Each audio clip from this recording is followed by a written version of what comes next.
Hey coin collectors, and welcome to DC Coin World International Coin Channel. We got three 1989 Lincoln pennies here. We have the San Francisco Mint, the Philadelphia Mint, and the Denver Mint. We also have this coin that a collector gave to me, and this is the back of it right here. What they call a rotational error. So I'm going to line this line up over here on this side. This line of the card on this side. And you see that right now, this penny is facing off into a direction something like this. It's not straight up and down. Watch what happens when I turn it over. This is what they call a rotational error. We have Abe Lincoln kind of straight up and down here. When we flip it over onto the back, we see that the penny goes off in that direction. We'll take a closer look at this transitional error after we review the pennies from the three mints. Let's just talk a little bit about these 1989 pennies. At the Philadelphia Mint in 1989, they made $7.3 billion, and that's the no mint mark coin up here.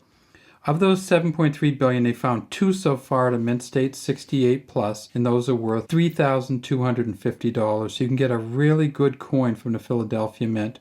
This one here is from an uncirculated mint set, and it's in pretty good shape.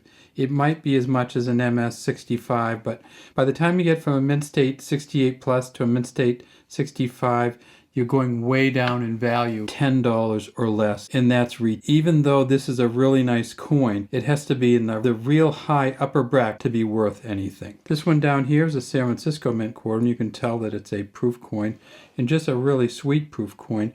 In fact, this is, if we get the light just right, you can see that it is a deep cameo, a proof 68 or 69 perhaps, and this one the same. They made 3.2 million, but they found 648 proof 70 deep cameos already, and those go for about $60. If we get this down to a 69, we're talking $14, and we get it down to a 68, we're talking $7, neither of which is worth having it graded. Let's look at the back though, just because, so we can see the deep cameo back on this, because it's just a really sweet back when you look at these coins. If this one had any doubling on it, you'd be able to see it pretty well because it's so defined, and we see that it really doesn't, but we see that it has incredibly good characteristics on here.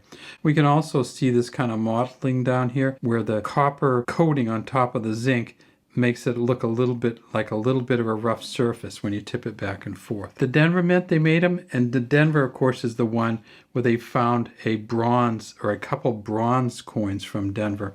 This isn't a bronze one, but it has this beautiful starburst kind of pattern over here that you just kind of love to see on these coins. It's a 1989 D for Denver Mint. They made $5.3 billion. They found one so far at a mint state 69, and it's worth $1,500. But again, you get down to a mint state 65 on the Denver Mint, and you've gone down to $10 or less. So this coin, again, it's in great shape, but it's not going to be highly valuable, and it's not valuable enough for us to get it graded. Back to that transitional error coin, let's take a closer look at that. Here's one way to figure it out, and that is put it in a frame like this and make sure it's straight up and down on at least one side, and then just flip it over and see if it's straight up and down on the other side. The penny is not moving inside the frame, so we can be pretty sure that because Lincoln's kind of leaning, going straight up and down or leaning back a little bit, when we flip it over and we see that Lincoln Memorial is going in that direction, we know that this is offset a little bit. I'm going to take this out of this frame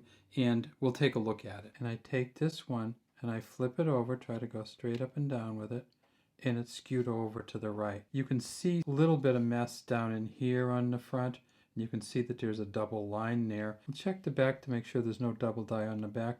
And we do see before the S we have some extra material, then above the S, above the T, extra material, which you could kind of see it as a doubling, but I think it's just extra material there. So really where we have it is above, and you almost never see that there. And so I think that rather than this being a double die, this is simply a coin with extra material, because nowhere else on the S is there any doubling here. And nowhere else on the T you can't see any sign of it being moved up, or that D and the E there. We won't call this a double die reverse. We'll just say it has some extra material on the United States part of the coin on the back.